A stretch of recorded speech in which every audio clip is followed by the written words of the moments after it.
But we also have to fix this societal dependency on an ever-expanding government. We've Right. got to shrink the size of government, because if we continue to allow government to grow and people continue to vote for that, even if you have a solid currency, you're still going to have suboptimal standard of living for society at large. Well, look, if they can print at will, how do you have a solid currency? That's why we have to have a component of gold in it, and it must be convertible. And that's why it's so important to understand backing versus pegging, because what they're trying to do is convince you that, hey, just like Zimbabwe gold, it's backed by 40% gold. No, it's not, because there's still nothing that holds the government's toes to the fire or the central bank's toes to the fire. That's why I bring this up, because don't be fooled. How many times can you be lied to when you do not know the truth? Right. But we also, Lynette, have to convince people to vote. And this is one thing I love about Trump and Doge and Elon and everything that they're doing. We've got to convince people that the best path forward is a smaller government, because let's just assume for a moment, let's just assume the United States not only was on a gold standard, but let's assume we use gold as currency. Gold was actual money.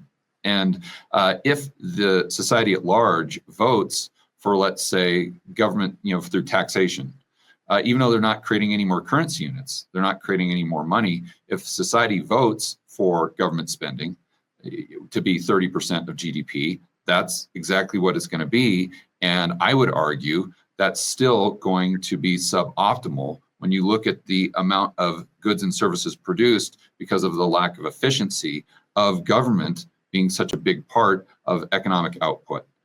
So we've got, even with the sound money, is that better? Yes. But we still have to get people to vote for smaller government, because if they vote for big government, they're just going to tax us more. They're not going to create more currency units, but they're still able to spend. Oh, I agree with that 100%. We definitely need to shrink government, because even in the Constitution, the individual was the head. Then the state was supposed to support the rights of the individual, and the federal government was supposed to support the states who were supporting the rights of the individual. And we need to, that's been flip-flopped, and we need to put it back that way. Exactly. And we do have, that's the good of something like blockchain. Why do we have all of these government officials that really you pay to play? I'm sorry, but that's the way the system is. You pay to play. They're supposed to represent us, but they really don't. You got to pay to play. What is that? What is that? So do we really need all of that fat as well, versus having blockchain technology that the individuals can vote themselves? What a concept. That's not my concept. That's Gerald Salente's, and I agree with him. The more transparency, the better, right? Do this. Why keep all of that fat in there? And I agree with you 100%. We must shrink this government. Just would rather do it with a scalpel than a machete. Yeah. You think if we had that transparency, it would have been the odds of USAID getting to the point where it was probably pretty low. Right, because the people just would not stand for that. The problem is just we didn't have that transparency. So hopefully we'll have it moving forward. Another thing that I wanted to talk to you about, Lynette, are the gold miners, because I know they've been lagging pretty substantially. They've got to be just printing money, no pun intended. But I know their costs went up quite a bit with inflation, but my goodness gracious, with gold at almost 3,000, they've got to be doing pretty well. So when do they get some love? Well, gold miners are still stocks, and they're subject to all of the debts and all the other things. It's not, if you buy a miner, it is not the same as buying physical gold. Hey guys, I wanted to take a quick break from the video to share with you a new investment strategy I've been using. Most of you know the cornerstone for my portfolio is physical gold. The problem is you always have a negative carry because you have storage fees. Same thing with silver. But I've actually found a way that you can be paid to own physical gold and silver. And here's the best part. You're not just paid an interest rate in fiat currency, you're paid an interest rate in more precious metals. Now, I know a lot of you are saying, oh, George, this sounds too good to be true. And it's exactly what I thought when I first heard about this. Here's the backstory. I get a lot of businesses that come to me and say, George, we want to sponsor your videos. Usually I turn them down because it's not really a good fit. But I had a company come to me the other day called Monetary Metals. And when they were walking me through what they do in their business model, I thought to myself, this is a complete no-brainer. In fact, it sounded so good, I set up an account myself, and it's been going extremely well. So I said, sure, sponsor a couple videos, because this is a service that I think would be hugely beneficial to my audience. So here's how it works. You can go ahead and set up an account with them and fund it with your existing precious metals, or you can buy directly from them, usually a little less than 1% over spot. And right now, as we speak on the platform, there's opportunities to be paid about 4% interest. So again, this is not in fiat currency. They're paying you in additional precious metals. So if you deposit, let's say 100 ounces of gold with them, at the end of the year, you'll have 104 ounces of gold. So to join the thousands of investors, including yours truly, who are being paid to own physical gold and silver, you can go to monetary-metals.com/gammon. That's monetary-metals.com/gammon. And so right now, where we are in this trend cycle, which is at the end of this currency's life cycle. I mean, I've been talking to you about that for a gazillion years, it seems, but we are at the end of this currency's life cycle. Let it shift. The currency is going to become apparent that it's dying. I think that, by June-ish, I think that we're going to see a lot more rapid inflation. And the problem really is, George, is that the level of confidence that's left in the dollar and left in the system is razor thin. And the new administration coming in, well, it brought a lot of hopium. And I love this hopium, but it brought a lot of hopium. That hopium seems to be fading because the reality of the pricing and the unaffordability is just too apparent. When you have people that have to use, debt, like 4 easy payments to pay for this week's food, what do you do next week? And what do you do the week after? And the consumer getting weaker and weaker. When we're in a consumer-driven world, really, it's not just in the US, this is a consumer-driven world.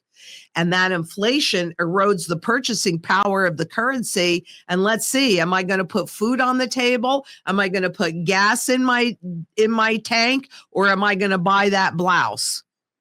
I mean, it's kind of like a no-brainer, which is also why, as you know, it's all about being completely independent and self-sufficient as much as possible, which is why local community has risen so much in importance, because we're running out of time. We're fast running out of time.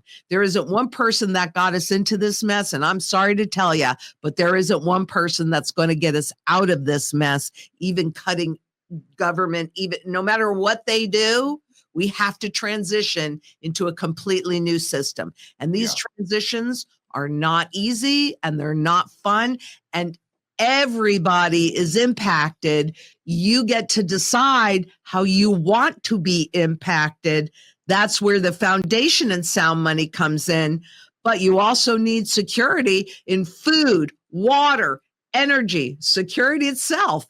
Barterability, wealth preservation, that community, you got to build that community and shelter, because you've been to my urban farm. You haven't been to the bug out yet, but you've been to the urban farm. Do I look like a farmer? Yeah. No, but I'm very glad. I've been working on it since 2008. And my goodness, we don't have that luxury of time anymore. So getting together with your local community who's growing your food, who has access to water, who has access to there is strength in numbers, but you bring whatever it is that you have. Maybe you have gold and silver, but maybe you don't have any of it. Maybe you have talents or skills and you can lay irrigation, or you can build a house, or you can farm, or whatever it is, skill sets that you have. And if you don't have those skill sets, get them. This is a great time to get them. And come together at the farmers markets, at the community gardens, volunteer, get to know who creates your food, because food becomes the single biggest issue as we make these transitions. So you've got to come together in local community to create that security and what we all need to have a reasonable standard of living. Yeah, absolutely. I mean, that was one of the things that hit me when I went to Argentina and did that whole trip is, it's great to have gold and Bitcoin and silver outside of the system for sure.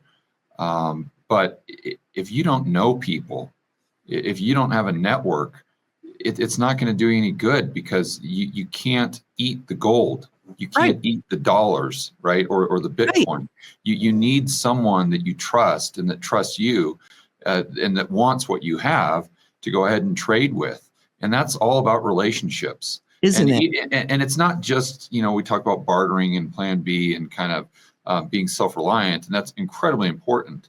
But it's even more applicable in the real world from a standpoint of doing business or investing. I mean, I just spoke with Kenny McElroy the other day, our good friend, and we were talking about how it's very easy for Kenny to go to a bank right now and borrow money to buy part of the property. He doesn't use all debt, but use partially debt to buy like a multifamily property that's in distress. Right. And for a lot of other people, they wouldn't be able to do that. And especially in a recession, if the stuff hits the fan, then there's going to be a lot of people, even if interest rates are low, that try to go to the bank, and the bank's going to tell them to pound sand. But they're not going to do that with Kenny. Kenny's going to be able to take advantage of those opportunities. Why? Because he's built the relationships over the past 35 years. And people know, the bankers know that they can trust Kenny. And Kenny knows that they're going to be there even when times are tough to back him up if he sees a good project. So I know that's completely different ends of the spectrum there, but the concept is the exact same. Well, the concept is similar, but what we're really dealing with here is a too much debt issue. So when things are loose, I'm going to support your opinion and your stance on community and creating those long-term relationships, because you experienced it firsthand when you were traveling, and really worked much better when you were talking to people that knew who you were, and therefore trusted you. Hey guys, I'd like to personally invite each and every one of you to attend this year's Rebel Capitalist Live. This is the incredible conference I put on annually that helps you build a bulletproof portfolio. It helps you increase your personal freedom and liberty, and also it helps you increase the size of your network. In other words, you get to meet a lot of like-minded individuals, fellow Rebel Capitalists. It's in Orlando, May 23rd through the 25th. Past speakers have included people like Robert Kiyosaki, Ron Paul, Peter Schiff, Mike Maloney, Lynn Alden, just to name a few. So to get your tickets ASAP and to find out who is speaking at this year's Rebel Capitalist Live, you can check it out at rebelcapitalistlive.com. And just a little quick insider information, if you get your tickets sooner than later, you can get a discount, because as we get closer and closer to the event, the tickets go up in price. So don't wait. Go to rebelcapitalistlive.com right now and get your tickets, and I will see you in Orlando, May 23rd through the 25th.